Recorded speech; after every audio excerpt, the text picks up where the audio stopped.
안녕하세요. 대학 캠퍼스의 봄을 반드시 느끼게 해드릴 박봉우입니다. 오늘은 특별 전형에 이어 그 두 번째 시간으로 농어촌 특별 전형에 대해서 알아보도록 하겠습니다. 막연히 농어촌 지역에 살면 지원 자격이 되지 않을까 생각하는 학생들이 많이 있는데요. 사실은 이 농어촌 전형은 꼼꼼히 살펴봐야 될 부분이 많습니다. 그래서 오늘은 이 농어촌 지역에 대해서 아주 자세히 살펴보도록 하겠습니다. 오늘도 특별한 두 분 선생님 모셨습니다. 입시 한라인의 특별한 선생님, 김성길 선생님 나와주셨습니다. 안녕하세요. 네, 안녕하세요. 연수여자고등학교 김성길입니다.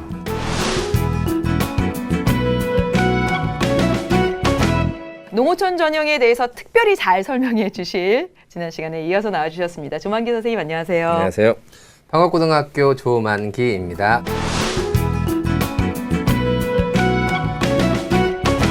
특별 전형 그 두 번째 시간으로 농어촌 특별 전형에 대해서 알아볼 텐데요. 어떤 전형인가요? 농어촌 지역은 이제 농어촌 학생 전형 이렇게 얘기하거든요. 농어촌 지역에 이제 거주하는 학생을 대상으로 하는 전형이고요. 도시 지역에 비해서 이제 교육 환경이 좀 열악한 그런 학생들을 위해서 실시하는 전형이다라고 보시면 되고요. 여기서 이제 좀 열악하다라고 하는 것은 사교육의 영향을 좀 많이 받지 않는 그런 곳이다 이렇게 보시면 됩니다.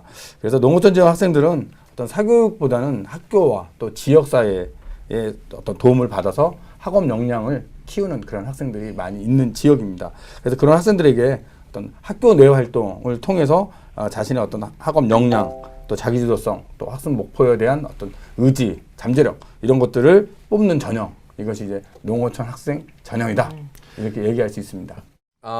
보통 정원에 이렇게 4%까지 이게 맥시멈입니다. 최대 4%까지의 인원 내에서 선발할 수 있는데 대부분 4%다 그건 조금 뽑고요. 그 다음에 이게 또 모든 학과에 선발하는 게 아니라 대학에서 특별히 필요한 학과를 이렇게 조정할 수는 있는 거고요. 그랬을 땐 학과의 모집 정원 중에서 최대 10%를 넘지 않는 선에서 이렇게 선발하는 그런 전형이다라고 할 수 있습니다. 이 지원 자격이 그러면 농어촌 지역에 거주만 하면 되는 건가요?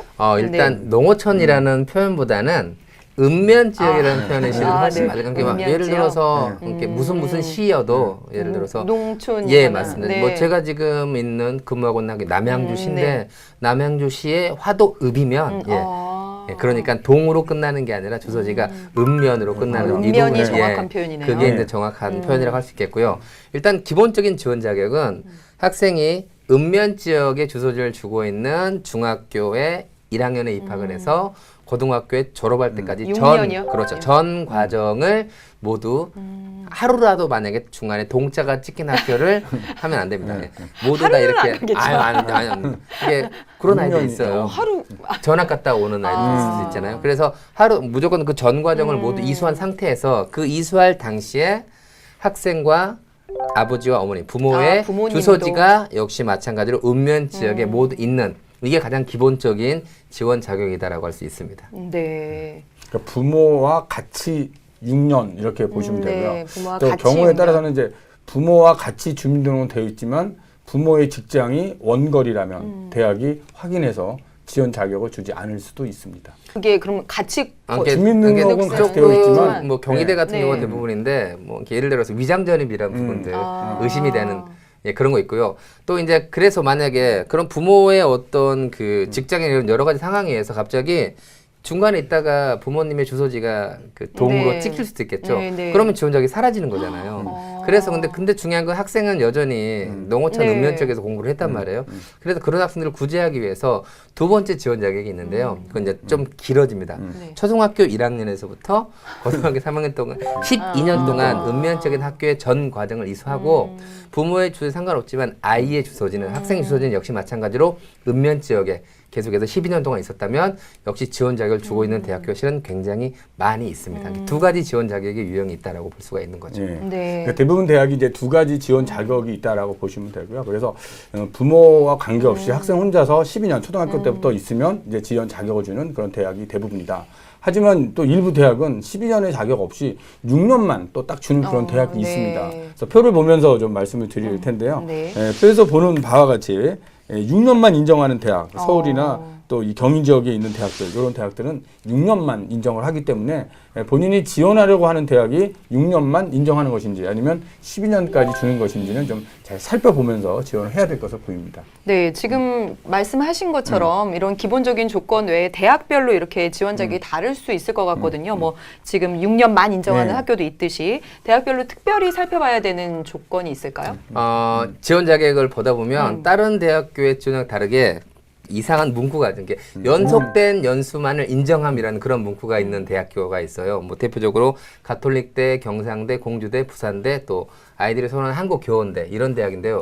이 연속된 6년만이라는 게 무엇을 의미하냐면 만약에 어떤 학생이 고등학교 1학년을 마치다가 갑자기 너무 아팠어요. 그래서 1년을 휴학을 했어요.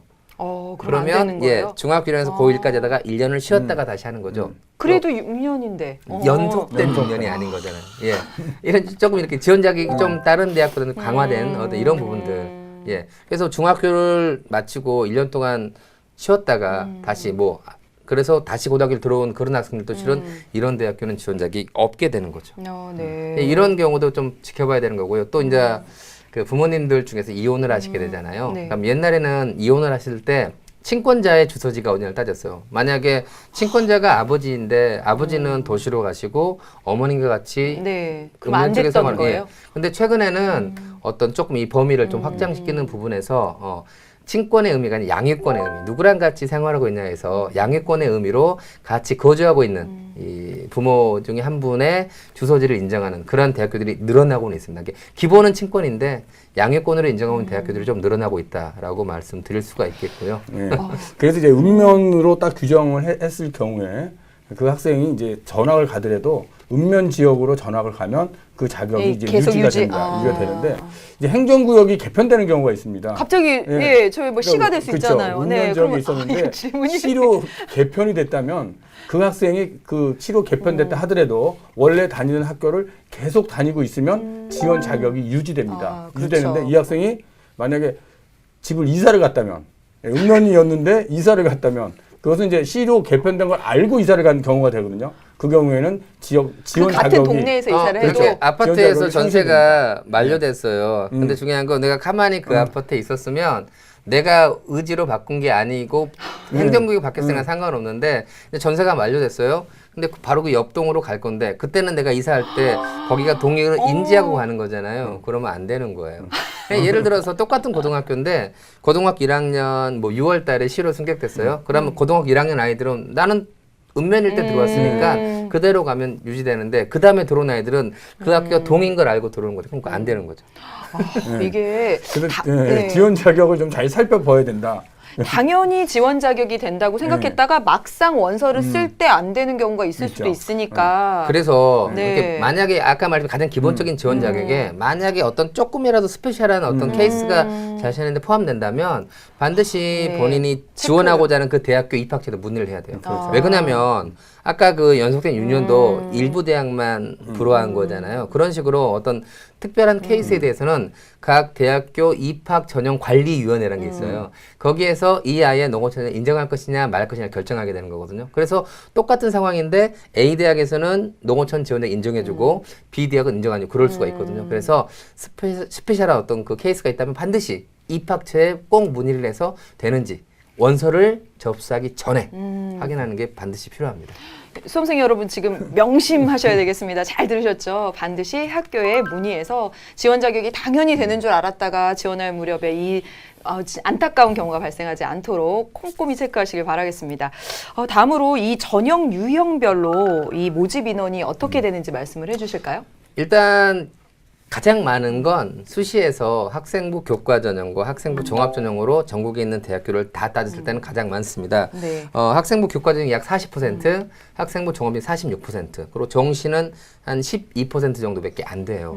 그런데 중요한 정시가 건 비중이 적네요. 그렇죠. 그런데 이제 중요한 건 읍면적인 아이들이 아무래도 이 도시 좀 그것도 서울 쪽으로 올려오는 좀 열망이 강하겠죠. 이 전국에 있는 대학교의 범위를 이렇게 수도권으로 좁히면 교과 전형이 40에서 15% 확 줍니다. 그리고 반면에 정시 전형은 12% 30으로 늘어나게 됩니다. 그럼 수능을 대비할 그렇죠. 만약에 이제 이게 서울로 더 범위를 줄이면 교과는 7%, 정시는 35%입니다. 그래서 서울에 있는 대학교들은 교과 전형을 안 하고요. 학생부 종합 아니면 정시에서 정시. 선발을 합니다. 그런데 이제 농어촌인 학생들 경우에 대부분 수능 안 하죠. 그렇죠. 네. 수시에서 모든 걸 끝내려는 그런 경향성이 그렇죠. 강한 거잖아요. 그렇게 그래서 일반적으로 인식하고 예, 있어요. 맞습니다. 그래서 네. 특히 농어촌 학생들이라면 어떤 그 수능이 어떤 그 수능에 대해서 어떤 그 일정 수준의 성적을 유지했을 때 실은 훨씬 더 상위권 대학교로 올라갈 확률이 높더라. 그 부분도 반드시 확인하고 이렇게 수능 공부도 해야 되는 게 필요합니다. 실은. 네, 여러분 수능을 강조해 주신 점 꼭 기억해 주시길 바라겠고요. 이제 합격 가능성이 궁금해지는데요. 일반적으로 같은 학교, 같은 과의 일반 전형보다는 유리하다라고 볼 수 있을까요?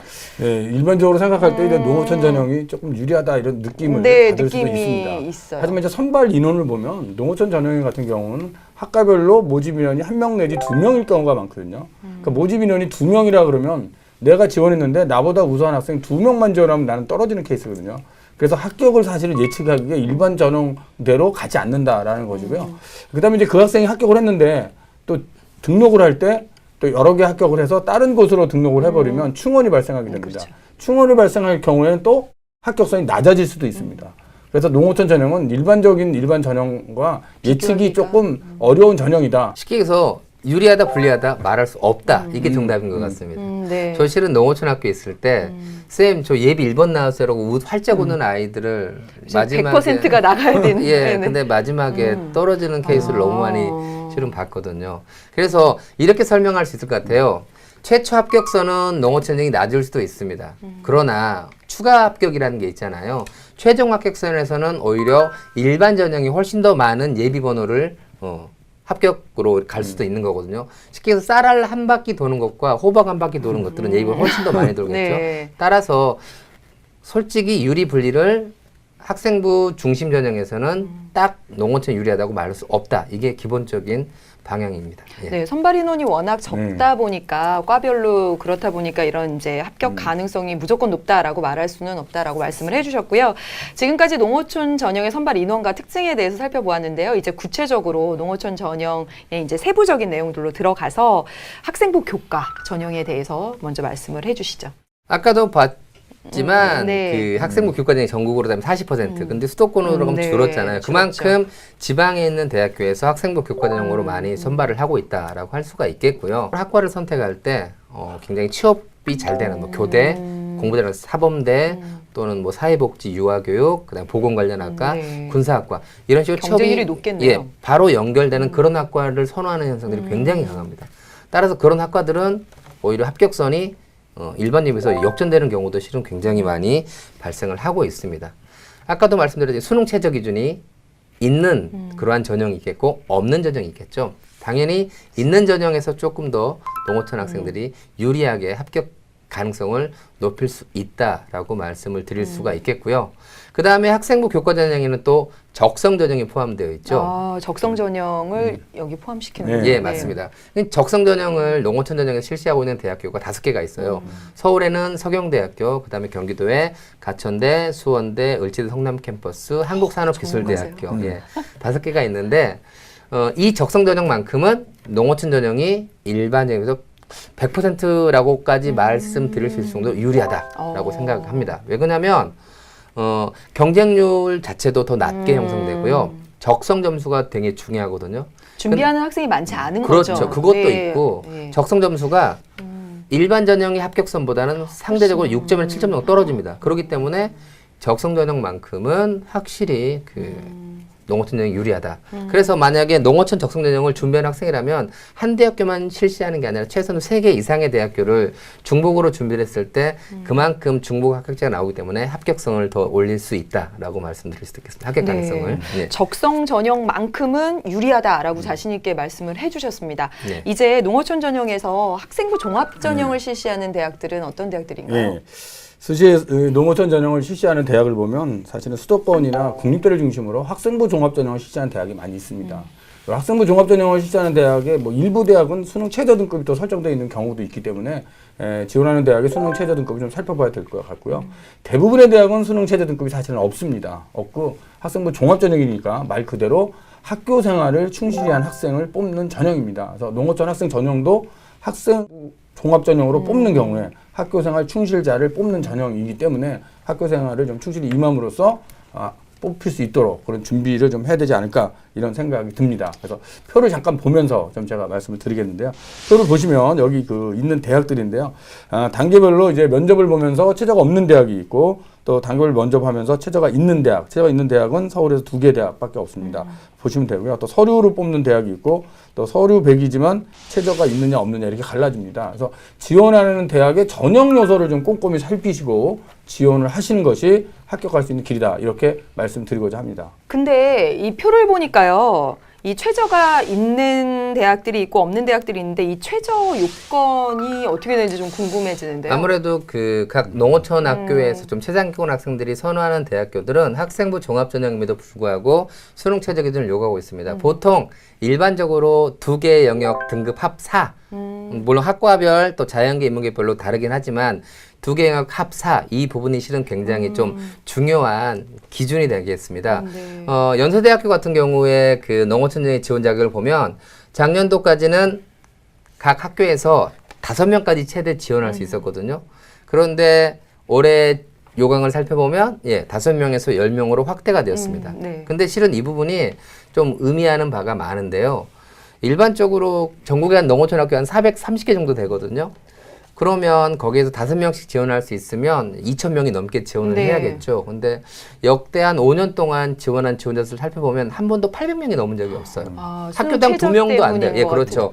그런데 학교당 2명도 지원을 못 하는데 왜 10명씩 늘렸을까요? 어떤 학교에서는 5명도 부족한 거죠. 전교 1등의 숫자보다 실은 수능에서 2개의 합사를 만족하고 있는 학생들의 숫자가 실은 더 적을 수도 있습니다. 그렇죠. 그래서 2개 합사는 사실 좀 과혹한 전형이 아닌가요? 일반계 고등학교에서도 사실은 뭐 합사를 마치는 일은 그렇게 많지 않거든요. 근데 농어촌 지역의 합사면 좀 더 과하지 않나 좀 이런 생각도 듭니다. 그래서 성균관대 같은 경우는 3개 합 7이거든요. 근데 중요한 건 탐구를 잘하는 학생은 좀 유리해요. 이거는 탐구에서 만약 1등급, 2등급 맞았다 그러면 탐구 하나를 한 과목으로 인정해 주거든요. 그럼 다른 거에서 3 맞아도 되고 뭐 이런 식으로 되는 거니까 어쨌든 실은 조금 학생들이 선호하는 대학교는 학생부 종합임에도 불구하고 수능 최저 기준을 맞추는 게 실은 자신의 합격 가능성을 굉장히 높이는 어떤 중요한 요인이 될 수 있습니다. 일반적으로 농어촌 전형을 준비한다라고 하면 수능을 배제하는 경우가 상당히 많거든요. 네네. 수능이 상당히 중요하다라는 생각이 드는데 또 궁금한 것이 이 일반적으로 학생부 종합 전형이 다양한 활동들을 보잖아요. 특히 농어촌 전형에서 더 특별히 요구하는 그런 활동들이 있을까요? 기본적으로 이제 학생부 종합 전형이면 사실은 일반 전형과 비슷합니다. 전공 적합성이나 뭐 이런 것들을 보고 학교생활 충실 여부 이런 걸 보면서 이제 선발하는 전형인데요.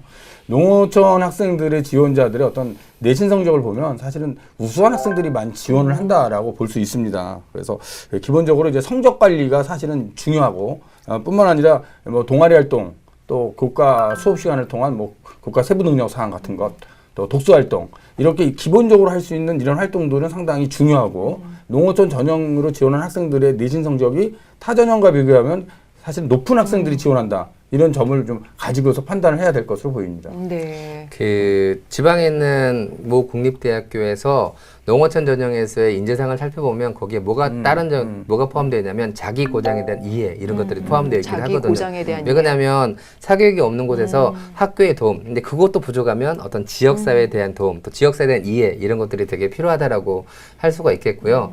그래서 저는 개인적으로 학생부 종합에서 자기소개서 자유랑 문항 4번 있잖아요. 특히 자유문항 4번에서 보면은 진로계획 이런 부분들이 네. 묻는 대학교들이 있거든요. 그러면 전 농어촌 지역의 학생이라고 한다면 다른 전형과는 다르게 좀 이러한 어떤 진로계획이 포함되어야 된다고 생각을 해요. 지역사회와 관련된. 예를 들어서 내가 그렇게 힘든 교육적 환경 속에서도 학교와 지역사회의 도움을 받아서 이렇게 훌륭한 인재가 되었으니 이제 나만 잘 먹고 잘 사는 게 아니라 다시 내가 그렇게 인재가 되었을 때 내가 다시 내가 잘한 고향 학교에 내 능력들을 발휘해서 그 고장 자체를 다시 또 발전시키는 이런 부분까지 연결되는 것들이 실은 농어촌 전형 학생한테는 좀 필요한 인재상이 아닌가라는 생각들을 갖고 있습니다. 네. 네, 그렇습니다. 그러니까 농어촌 전형이라고 하는 것 자체가 그 학생이 공부를 한 다음에 그 자신이 배운 것을 다시 지역사회로 돌아와서 지역의 발전을 위해서 쓸 수 있는 것.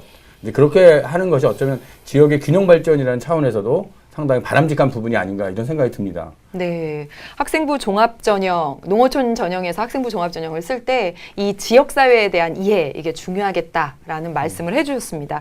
특히 이제 농어촌 전형 수시 지원할 때 유의할 점에 대해서 이제 이야기를 좀 나눠봤으면 좋겠는데요. 어떤 점들이 있을까요? 수시에서 원서를 6개 쓸 수 네. 있잖아요. 근데 6개 모두를 다 농어촌 전형으로만 쓰는 거 저는 솔직히 바람직하지 않은 지원 전략이라고 생각을 합니다. 네. 아까도 계속 말씀드렸다시피 선발하는 인원이 적잖아요. 근데 예비 1번 떨어지는 그 진짜 마음 아픈 경우를 너무 많이 봤으니까. 그렇죠. 예비 1번이라도 1번이 다 나가야 되니까. 예. 전체. 그래서 저는 6개 중에서 최소한도 2개 이상은 일반 전형, 많이 선발하는 일반 전형에서 일단 어쨌든 합격 가능성을 높이는 그러한 지원을 먼저 한 후에 농어촌 전형으로 조금 더 뭐 적정해서 이제 위로 뭐 상향 지원이나 또는 소신 지원 이런 부분들을 농어촌 전형으로 좀 포커스를 맞춰가지고 잡는 게 좋겠고요. 또 학생부 종합 전형으로 지원하는 학생들이라면 역시 마찬가지로 학교 생활을 열심히 하고 학업 능력 뛰어난 아이들인 거잖아요. 그러면 그냥 농어촌 학생부 종합전형으로 지원하는 것도 도움이 되겠지만 실은 일반 전형으로 가도 저는 충분히 그 학생들이 거기에서도 역량을 발휘할 수 있고 경쟁력이 있다라고 생각이 듭니다. 그런 부분들도 있고 또 뭐가 있냐면요.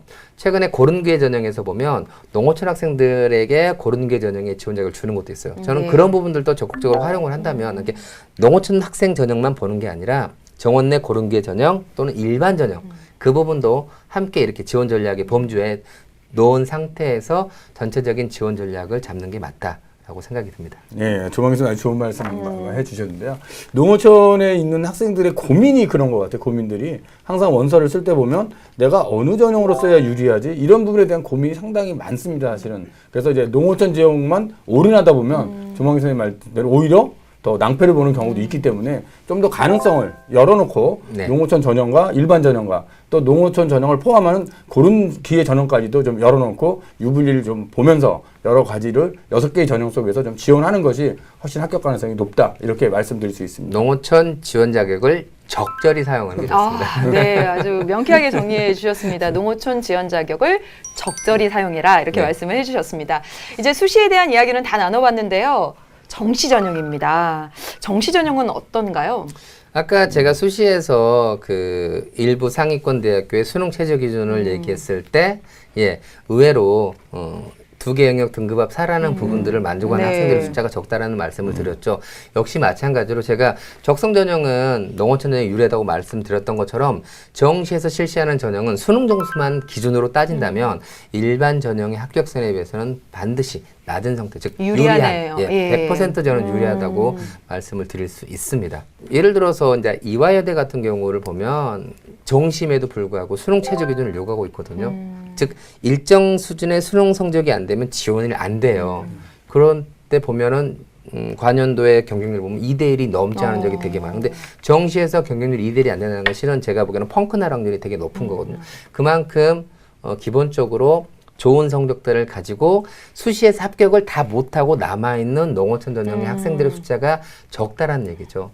적으니까 그만큼 더 수능 성적에서 일정 성적대가 유지된다면 정시에서 실은 수시에서 지원하는 선보다는 훨씬 더 조금 학생들이 선호하는 대학교에 합격할 가능성이 높은 게 정시 전형이다. 네. 근데 그만큼 아이들은 9월 달에 실은 모든 걸 끝내고 싶어 하잖아요. 근데 11월 달까지 긴장하지 않고 EBS를 활용해서 수능 성적을 높이는 그런 어떤 다른 아이들에 비해서 그런 고충들은 분명히 있겠죠. 하지만 그러한 그 고충이 자신에게 훨씬 더 큰 기쁨으로 다가올 수 있는 게 실은 농어촌 정시 전형이다라고 말씀드릴 수 있겠습니다. 그렇습니다. 정시 모집도 또 하나의 기회입니다. 정시 모집에서도 충분히 합격할 수 있는 길은 열려 있습니다. 근데 학생들은 이제 수시에 이제 올인하고 빨리 끝내려고 하는 경향이 있습니다. 근데 정시에서도 충분히 많이 뽑기 때문에 본인의 어떤 수능 성적 같은 걸 잘 살피시고 끝까지 수능을 잡고 간다면 정시의 길은 열려 있다. 이런 말씀을 좀 드리고 싶습니다. 수도권, 서울 지역으로 갈수록 정시의 비중이 커진다라고 말씀해 주셨으니까 수능 끝까지 놓지 마시고요. 지금까지 특별 전형 중에서 농어촌 특별 전형에 대해서 자세히 살펴봤습니다. 마지막으로 수험생들에게 해주고 싶은 말씀이 또 있으시겠죠? 그 읍면 지역에서 공부하는 학생들은 사교육의 도움을 받기 어려운 환경이라고 계속 말씀을 드리고 있잖아요. 근데 그런 곳에서 누가 떠먹여주는 공부가 아닌 스스로가 찾아서 공부를 하는 학생들이 실은 농어촌 지역의 학생들입니다. 뭐 뭐 농어촌 학생들을 막 갖다가 보면 사회적으로 폄하하거나 그런 부분도 있는데요. 제가 가르쳤던 제자들 중에서 그렇게 농어촌 전형에서 스스로 찾아서 공부를 해가지고 상위권 대학에 가서 1학년 1학기 때부터 전체 1등 수석을 하는 학생들도 저는 굉장히 많이 봤거든요.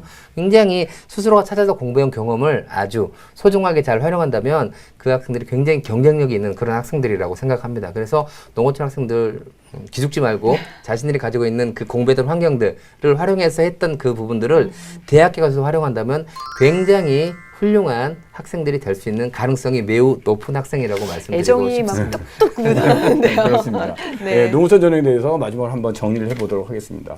먼저 지원 자격이 중요하다 이런 부분을 말씀드리고자 합니다. 지원 자격은 주소지, 주민등록을 가지고 하는 것이기 때문에 자신의 농어촌 지원 자격이 주민등록에 의해서 유지되는지 좀 살펴볼 필요가 있다라는 것이고요. 두 번째는 수능입니다.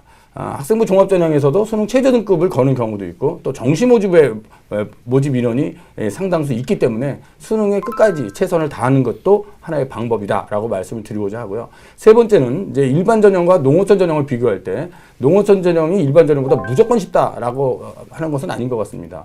오히려 더 어려워질 수도 있다라는 것을 잘 보시고 농어촌 전형은 전형의 어떤 특성이 있기 때문에 그 특성을 이해하시고 학교 생활을 통해서 또 학생다운 자신의 모습을 가지고 충분히 준비한다면 합격할 수 있다. 이런 말씀을 전해드리고자 합니다. 너무나 잘 정리를 해주셨습니다. 네, 오늘도 좋은 말씀 전해주신 두 분 선생님 정말 감사드립니다. 네. 지난 시간에 이어서 2시간에 걸쳐서 특별 전형에 대해서 살펴보았습니다. 특별하다고 하는 것은 남들과 다르다는 것이겠죠. 자신만의 특별함을 살려서 지원 전략을 세운다면 좋은 결과가 있지 않을까 싶습니다. 대학 캠퍼스의 봄을 만끽하는 그날까지 여러분을 응원하겠습니다.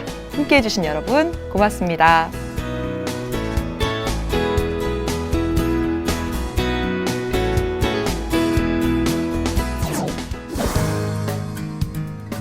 성공하는 길 김성길의 오늘은 이것만. 농어촌 학생 전형은 농어촌 지역 거주 학생을 선발하는 전형입니다. 주민등록을 기본으로 하기 때문에 실제 농어촌에 거주하더라도 주민등록을 옮기면 지원 자격이 상실될 수 있습니다. 주민등록을 통하여 지원 자격이 유지되는지 반드시 확인하셔야 됩니다. 또한 대학에 따라서는 수능 최저 등급을 설정하고 있거나 정시 모집에 모집 인원이 많기 때문에 수능 성적에 만전을 기하셔야 합니다. 또한 지원 대학의 선발 인원을 확인하시어 유불리를 판단하셔야 합니다. 학생 여러분, 지원 대학의 모집 요강을 꼼꼼히 살피시고 미리 준비하셔서 성공하시기 바랍니다. 감사합니다.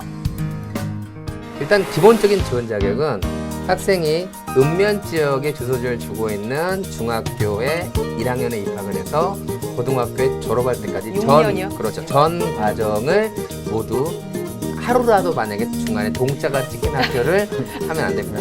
행정구역이 개편되는 경우가 있습니다. 갑자기 네. 예, 저희 뭐 시가 될 수 그렇죠. 있잖아요. 읍면 지역에 있었는데 질문이 시로 개편이 됐다면 그 학생이 그 시로 개편됐다 하더라도 원래 다니는 학교를 계속 다니고 있으면 지원 자격이 유지됩니다. 당연히 지원 자격이 된다고 생각했다가 막상 원서를 쓸 때 안 되는 경우가 있을 수도 있으니까